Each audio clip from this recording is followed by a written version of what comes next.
Hey guys, today I bring you a chilling story. A psychologist had a near-death experience and came back with surprising revelations about the future of humanity. You can't miss every detail of this incredible story. Before we start, comment below which city you're watching us from.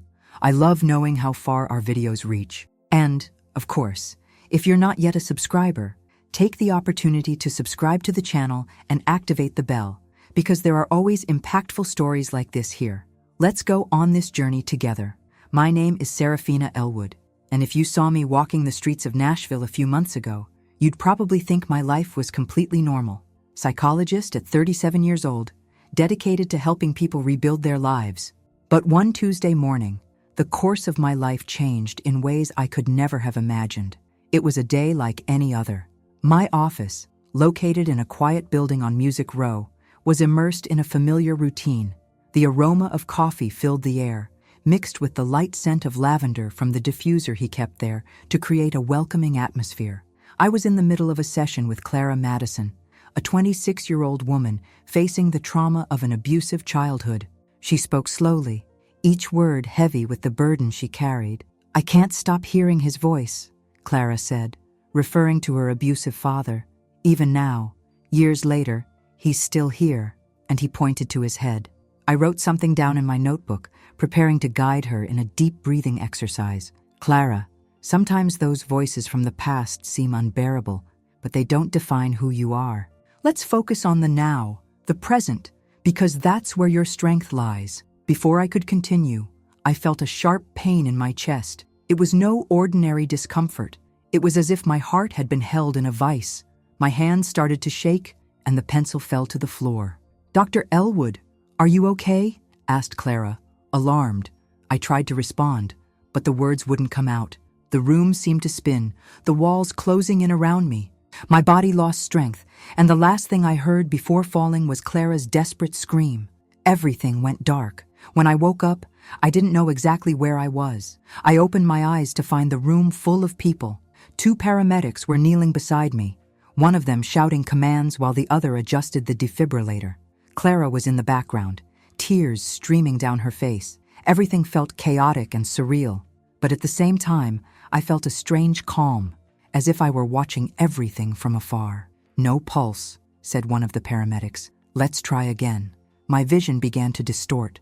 It wasn't like before, like I was trapped in that body. Something was different. As my body remained motionless on the floor, I felt a separation. It was like I was getting up, but not with my physical body. When I looked down, I saw the scene: my pale body, the paramedics working frantically, and Clara covering her mouth with her hands in shock. It was scary and fascinating at the same time. Then, I heard a voice that sounded distant but familiar. "She's not coming back," someone said. "We're wasting time." "No, try one more time," another voice insisted. My heart, or what felt like my essence at that moment, calmed down. The scene in the office began to fade, as if it were being pulled away. It was then that I realized something bigger was about to happen. The feeling of lightness was indescribable. It was as if all the weight I was carrying, physical, emotional, mental, had been lifted in an instant. There was no pain, fear, or any confusion, just peace.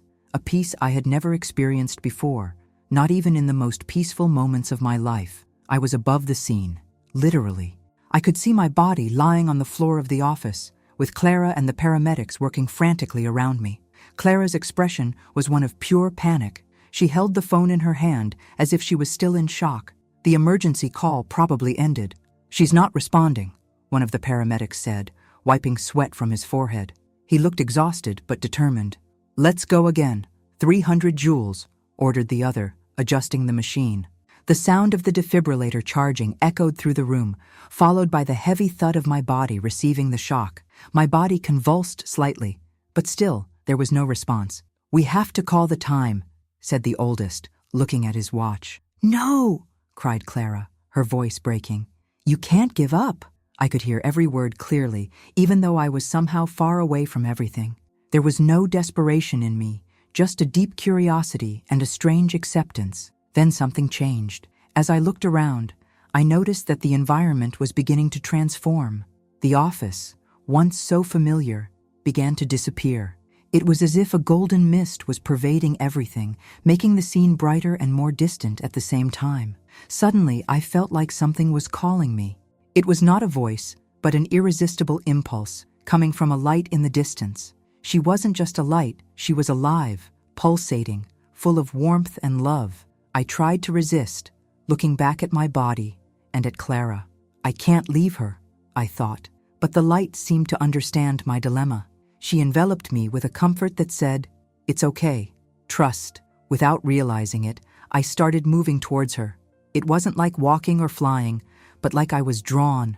The closer I got, the more intense the peace. However, along with it, another sensation arose, a deep recognition of something divine. As I crossed the threshold of that light, the space around me opened up to something vast and indescribable. It was a place, but not like any place I knew. There was a presence there, powerful, welcoming, unmistakable. It was then that I realized I was not alone.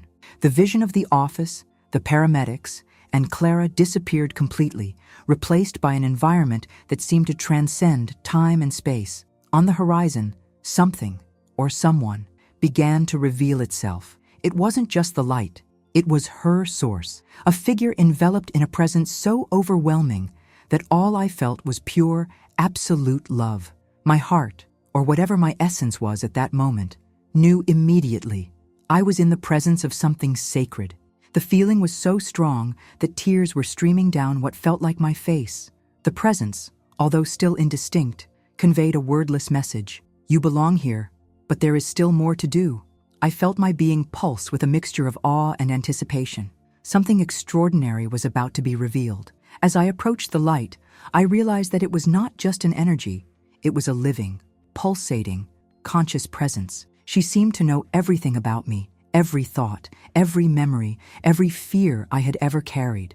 The presence enveloped me in an atmosphere of pure love, so deep that it seemed to fill every part of my being. In the center of the light, a figure began to form. At first, it was just a silhouette, but it soon became clear. A man of simple appearance, but with an authority and peace so overwhelming that it was impossible not to recognize him. It was Jesus. He didn't need to introduce himself. I just knew. His eyes were like flames of fire, piercing and full of compassion. His face was serene, but there was something about it that spoke of immeasurable strength, of a love that endured everything.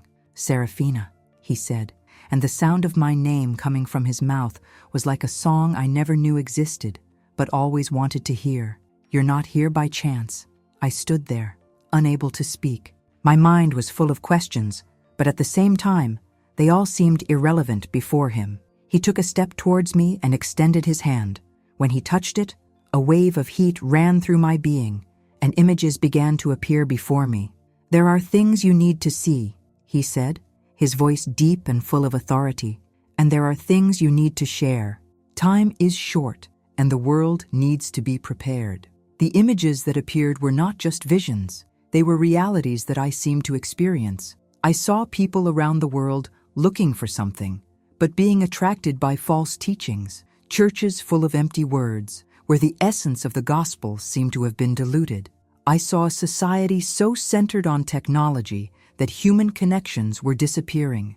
"This is just the beginning," Jesus said, as the images changed. Now, I saw something different. There was a global movement of spiritual transformation, people falling to their knees in tears, experiencing a revival so powerful it transcended races, cultures, and languages. However, along with this awakening, I also saw intense persecution.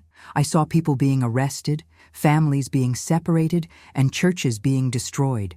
"Not everyone will resist," he continued, his voice thick with sadness. "But those who stand firm will see my glory in ways they never imagined." He showed me more. A global collapse, economic and political systems crumbling, the world falling into chaos. People, desperate, looked for a figure to bring order, and then someone appeared, a charismatic leader, revered by many, but whose true purpose was destructive. As I watched, I felt an urgency rise within me. It was a calling, a burden. "Why are you showing me this?" I asked finally. my voice wavering. Because you were chosen to warn and prepare those around you, he replied. There are 6 events that will mark the time before my return. You have seen some of them now, but others are yet to be revealed. I was shaking. But why me? I'm just a normal person. I'm not anyone special. He smiled. It was a smile full of love, but also serious. That's why you were chosen, because you are ordinary, and the strength is not in you, but in me. The light around him began to shine more brightly, and I felt like I was being pulled back. You must go back now, he said. But remember, Serafina, time is short. Trust me, witness and prepare. Before he could respond, everything began to disappear. When Jesus touched my hand, it was as if a door had been opened in my mind and soul. I was submerged in a sequence of visions that seemed more real than any dream. Each one was a window into the future, and I wasn't just a spectator. I felt like I was there, experiencing the events alongside the people facing them. I saw a crowded church, but something was wrong. The smiles were artificial. The preacher's words echoed like an empty motivational speech.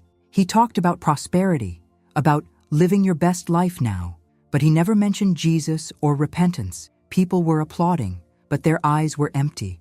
Then I saw religious leaders at major conferences, signing treaties to unify all religions. They spoke of peace and inclusion, but their words denied the uniqueness of Christ. Jesus' name was replaced by generic terms such as divine force or universal energy. Deep down, I saw the power of technology being used to spread these messages. Social networks, viral videos, and artificial intelligence were tools to distort the truth. Messages that promoted confusion and distance from genuine faith spread like wildfire in a dry field. This will be the seed of deception, said Jesus in my mind. Many will turn away from me without realizing it. The darkness gave way to a surprising brightness. I saw crowds in different parts of the world falling to their knees, crying and crying out to God. It was as if the sky had opened, and the Holy Spirit was being poured out in a tangible way. People prayed in languages they did not know, and miracles happened. The blind saw, the paralyzed walked, the sick were healed. But along with this revival, I also saw persecution. Christians being dragged from their homes, churches being destroyed, and those who preached the truth being killed. Despite this, the faces of the people who remained steadfast shone with a joy that transcended suffering. Those who seek me with all their heart will find me, Jesus told me, but they will pay a price. I saw golden fields, ready for harvest. But these fields were people, and the reapers were ordinary men and women, teachers, nurses, drivers, young and old. They went from house to house, from village to village, sharing the gospel. Their every word seemed to carry power, and multitudes turned to Christ. However, I saw governments issuing decrees to silence these movements. Evangelizing became a crime, and many were arrested. Still, the underground church was growing faster than ever. Prisons became places of revival, where even the guards were touched by the message. The harvest will be plentiful, said Jesus, but the workers will be persecuted. The scene changed to chaos. I saw cities burning, economic systems crumbling, and world leaders unable to control the panic. There were natural disasters on an unprecedented scale. Hurricanes, earthquakes, tsunamis. People ran from side to side, looking for safety, but there was no refuge. Churches that were once full of comfort and easy words were now empty. But small groups of true believers met in homes, in fields, anywhere they could pray and worship together. The shaking will come to test faith, said Jesus. Only those who are firm in me will remain. The next scene was different. I saw a crowd, but there was something strange. A strong wind began to blow, and many began to be carried away by it. The wind was not physical.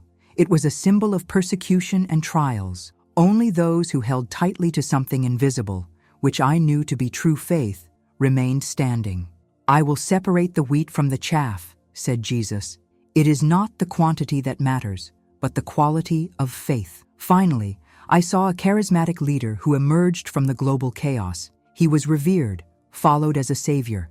It promised peace and unity, but behind its mask was darkness. He introduced a unique digital currency, a system that controlled every aspect of people's lives. Those who refused to follow him were relentlessly persecuted.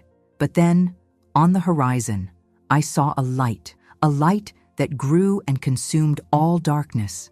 Jesus appeared in glory, surrounded by heavenly armies. The charismatic leader was defeated, and Christ was recognized as king over all creation. "My return will be visible to all," said he, "and I will bring justice and redemption." One date stood out, 2030. I saw that a lot would happen by that year. When the visions ended, I was shaking. My entire being seemed unable to contain the weight of what I had witnessed. Jesus placed his hand on my shoulder. "You must go back now," he said. "Share these truths. Prepare the people. Time is short." The transition back into my body was sudden and jarring, like being pulled from a calm current into a raging storm. I felt an impact, as if my soul was being pushed into a small, cramped space. The pain returned immediately, and the sound around me became louder and clearer. "She's coming back. We have a pulse," shouted one of the paramedics, his voice filled with relief. My eyes opened slowly, blinking against the fluorescent light from the office ceiling. My body felt heavy, and breathing was a struggle. The voices around me were full of tension and urgency. Clara was at the side, her eyes full of tears. She held my hand tightly, as if her touch would keep me there. "Dr. Elwood, can you hear me?" asked one of the paramedics. He was kneeling beside me, with a stethoscope around his neck. His face was sweaty, but relieved. "Yes," I whispered, my voice weak, barely audible. Clara began to sob, covering her face with her hands. I thought you were dead." "My God, you were dead." Her words echoed in my mind. I knew she was right. I was dead, clinically dead, for 7 minutes. But what I had experienced in those 7 minutes felt more real than anything I had ever experienced before. As the paramedics transferred me to the ambulance, flashes of the visions still filled my mind.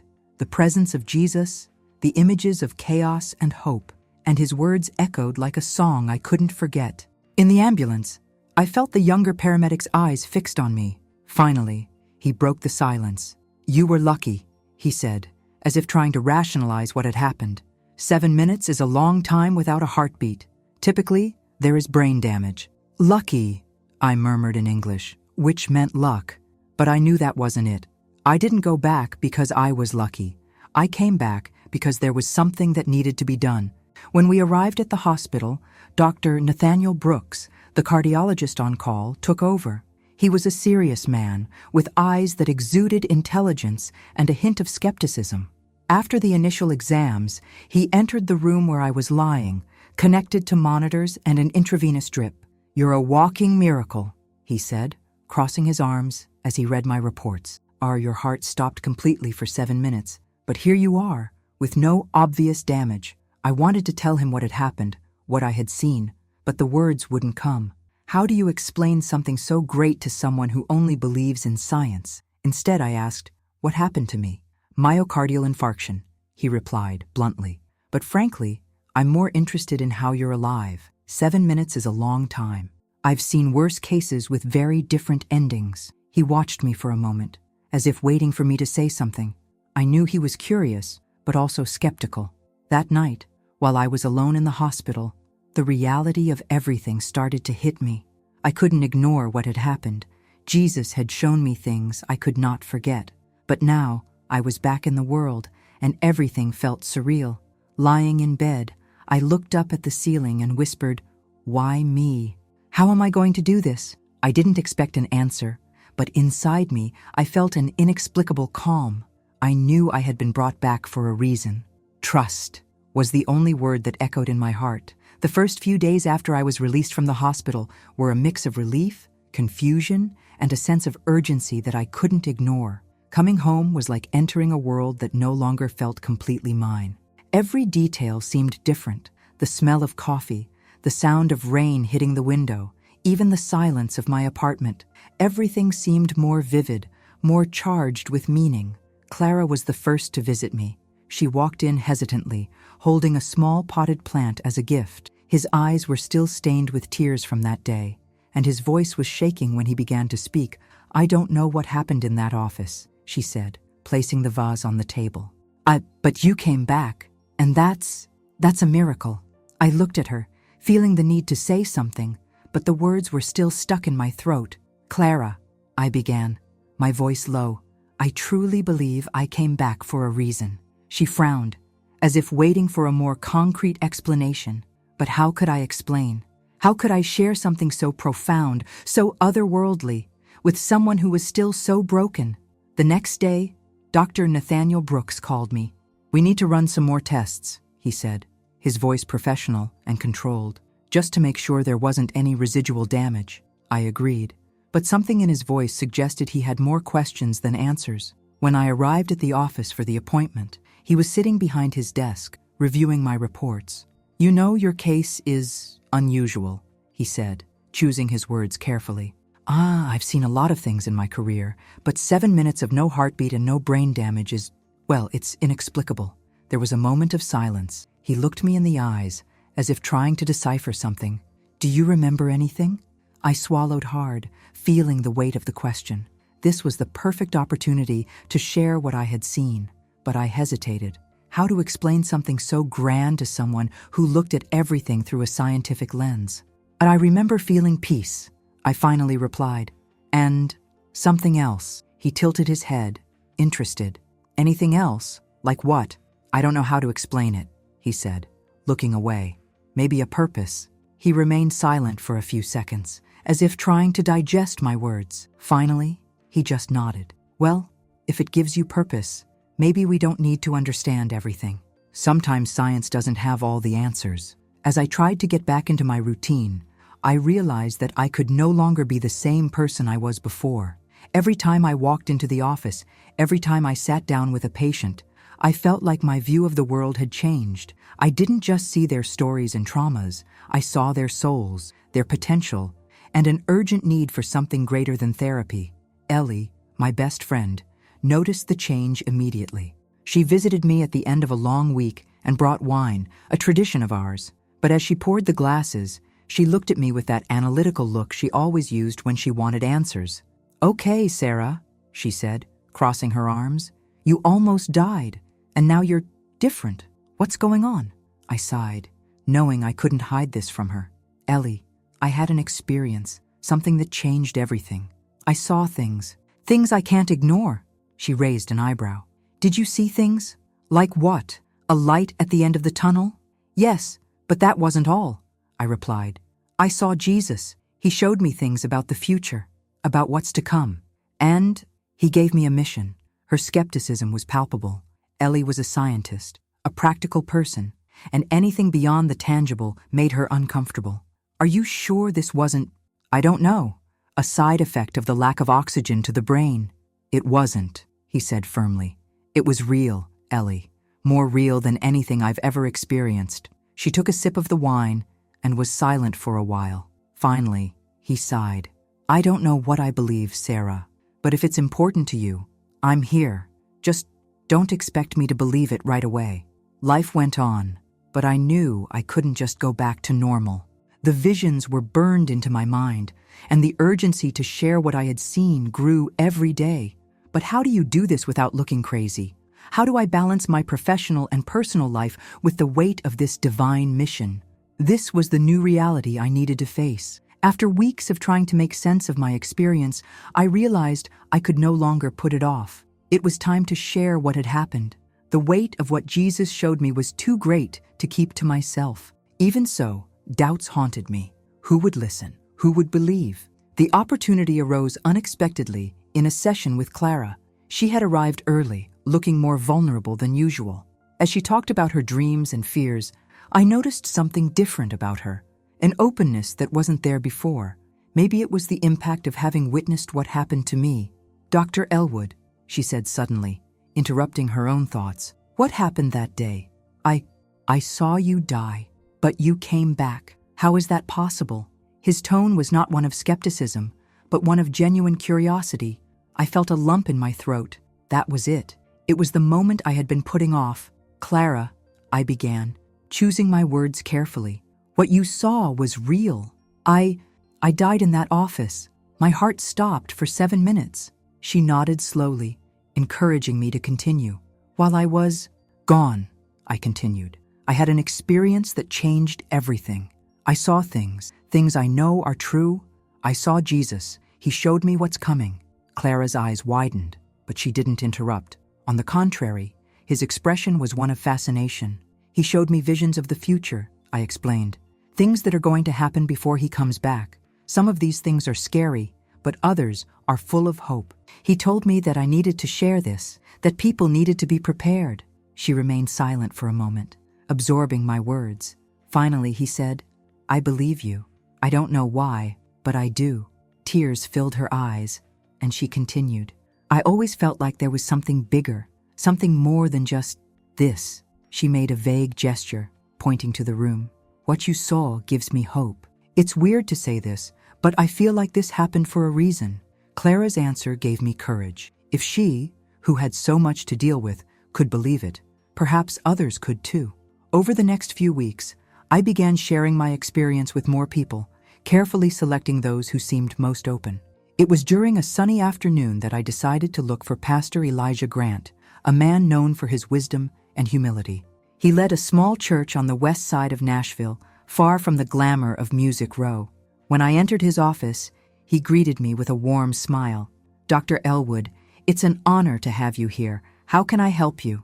I told him my story, from the heart attack to the visions. He listened intently, without interrupting, only nodding occasionally. When I finished, he took a deep breath and said, Serafina, I believe you have had a genuine encounter with the Lord. Your visions are consistent with what the scriptures tell us about the last days. What have you seen? The deception, the revival, the Antichrist. It's all there. So what do I do with this? I asked. How do I share this without sounding crazy? He smiled, his eyes shining with understanding. Start small. Share with those who are ready to listen. It is not your job to convince, but to plant the seeds. God will take care of the rest.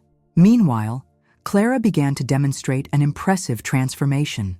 She came to me the day after the session, saying, Dr. Elwood, after what you told me, I started praying. I don't know exactly how to do it, but I felt something. It's like someone was listening to me. His eyes sparkled with new hope. I want to know more. I want to understand what you saw, what you felt. That was the moment I realized that my mission had already begun. It wouldn't be easy, but step by step, people were being touched. My life was now a constant balance between being a professional psychologist who helped people deal with their trauma and being a messenger of something much bigger, trying to share a truth that was difficult to explain but impossible to deny. Although the early testimonies were encouraging, it wasn't long before doubt and skepticism began to catch up with me. Some of the people I trusted most had difficulty accepting what I said. Perhaps the most challenging reaction was from Ellie, my best friend. That night, she visited me with her usual pragmatic stance. I brought a pizza, as we used to do in our relaxed conversations, but the atmosphere was different. She seemed restless, picking at the edges of the pizza box as she watched me. Okay, Sarah, he began, after a long silence. I've been trying to understand this. You almost died. I was prepared to lose you, but now you're here, saying you saw Jesus in the future. I don't know how to deal with this. Ellie, I replied, trying to remain calm. I know it sounds crazy. I know it's hard to believe, but it was real. More real than anything I've ever experienced, and I need to share it, even if no one believes it. She shook her head, clearly frustrated. Have you ever considered that this might be, something neurological? Being without oxygen for 7 minutes can do strange things to the brain. And all these visions, isn't it possible that they're a side effect? I sighed. I knew Ellie wasn't trying to disrespect me, but it was difficult for her to see past her scientific and skeptical background. I thought about it, I admitted. I thought a lot, but the things I saw, the things I felt, weren't illusions. They weren't my brain dying. It was something else, something bigger. She remained silent for a few seconds, chewing the corner of her nail. Finally, I said, I want to believe you, Sarah. I really do. But this goes against everything I know. I can't just turn my head off and accept it. I understand, I replied, feeling a tightness in my chest.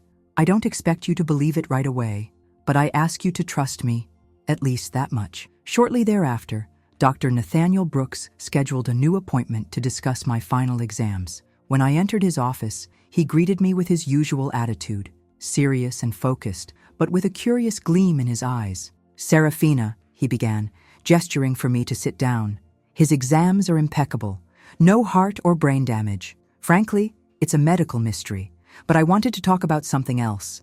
I nodded, encouraging him to continue. "When I first saw you, you seemed lost. Now, there's something different about you. A calmness, a confidence, something that can't be explained with science." I took a deep breath. "Dr. Brooks, what I'm about to say may seem strange, but I think I need to share. When my heart stopped, I had an experience.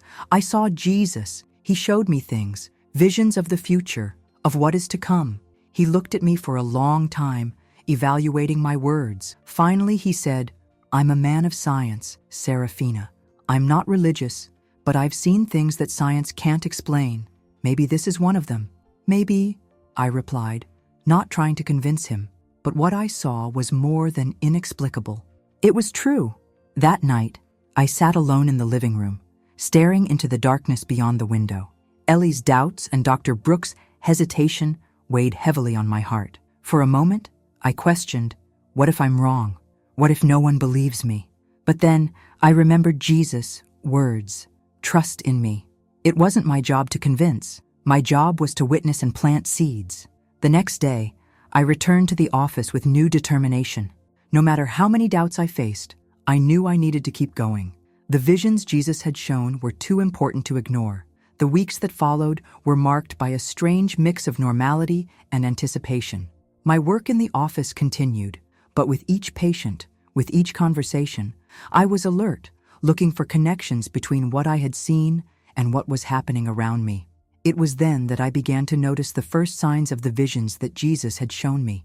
The first sign was subtle, almost imperceptible to most. News about the financial market began to spread. Unexpected drops in global indices, crises at large banks. At first, it seemed distant, but in conversations with patients and acquaintances, I noticed the impact approaching. Clara, for example, arrived for a session looking more anxious than usual. "My boss cut half the team," she said, eyes wide.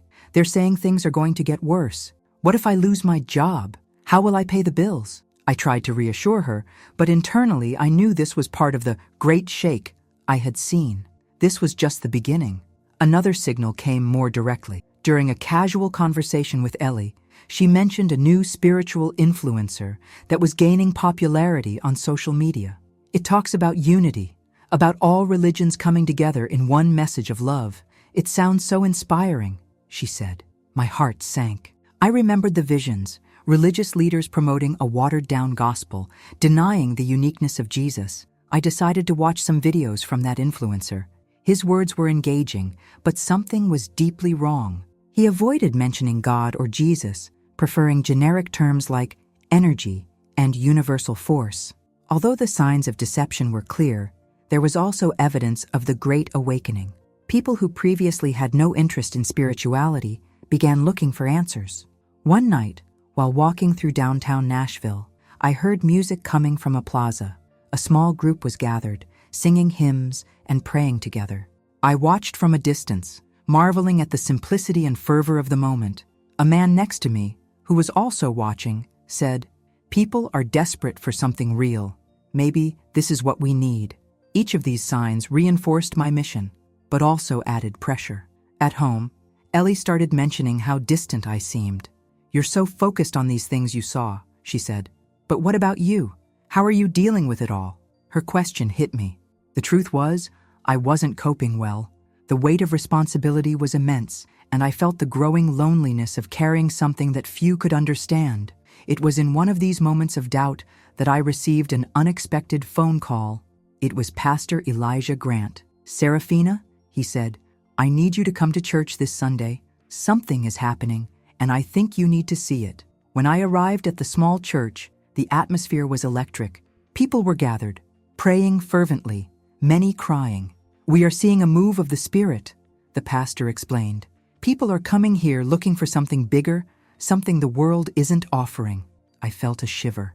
It was exactly what Jesus had shown, small revivals emerging in the midst of chaos. That night, as I looked at the stars from my apartment balcony, I began to connect the dots. Every sign, every event seemed to align with the visions, the great shaking, the awakening, and even the first inklings of the deception were beginning to unfold before my eyes. I whispered a prayer, something that had become a habit since the experience.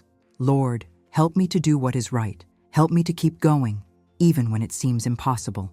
And in the silence of the night, I felt that inexplicable peace again, as if an invisible hand was upon me, assuring me that I was not alone. The signs piling up around me were impossible to ignore. The visions Jesus had shown me were beginning to manifest themselves with increasing clarity. But along with this realization came the crushing weight of knowing I had a crucial role. I needed to do more than observe. I needed to act. On a cold November morning, as I walked to my office, I was overcome by a sense of urgency. It was as if something inside me was screaming that time was short. Jesus' words echoed in my mind, testify and prepare. But how? I was just a psychologist, not a religious leader or a public figure. During a session with Clara, she made a statement that hit me deeply. I feel like there's something big coming, she said, something that will change everything, and I want to be ready. The sincerity in his voice was a reminder that my mission began with the people around me. Even if it was just one life at a time, I needed to do what I could.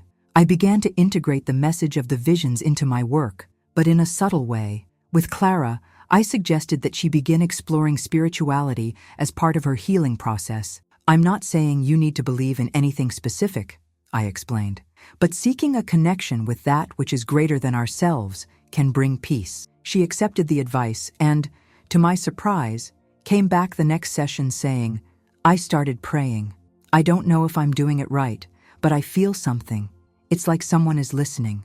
With other patients, I was more cautious, but planted small seeds when appropriate. My approach was not to preach, but to guide. Pastor Elijah Grant continued to be a great support. He regularly invited me to attend his church meetings, where more and more people were being attracted. Little revivals were happening, just like in the visions. During one of these meetings, he asked me to share my experience. I was nervous, but I knew I couldn't refuse. I walked up to the pulpit, my heart pounding, and told what had happened to me, from the heart attack to the visions and meeting Jesus. The reaction was surprisingly positive. Not only did people believe, but many came up to me afterwards saying they too had felt a similar calling. You described things I dreamed of, said a woman. I think God is preparing us. It wasn't all encouragement. Some people, including Ellie, still had a hard time accepting my story. Sarah, I love you, but you're getting too involved in this, she said during one of our meetings. What if you're wrong? What if this is just a consequence of what happened? Ellie, I replied, patiently, I know what I saw. I know what I felt. I don't expect you to understand now, but I only ask that you trust me. A public call. One night, I received a call from Clara. You need to come, she said, her voice full of urgency. My sister is organizing a meeting at her church, and I think you should share your story there. It was a big step, but something in me said it was the right time. When I arrived, the church was full. I was greeted by eager faces, each searching for something. Answers, hope, direction. I told my story once again, this time in more detail, including specific visions of future events. There were no judgments, just silence and attention. In the end, several people came to me, asking to know more, to prepare. That night, as I drove home, I felt a peace I hadn't experienced in weeks. I didn't know how many people I could reach, but I knew I had taken the right first steps. Lying in bed, I remembered Jesus' words, trust in me, and for the first time, I felt like I was actually doing it. My life would never be normal again. I was not a leader, nor a famous writer or speaker, but he was a witness, and that was enough. Time is short. The King is coming, and now I was finally ready to do my part.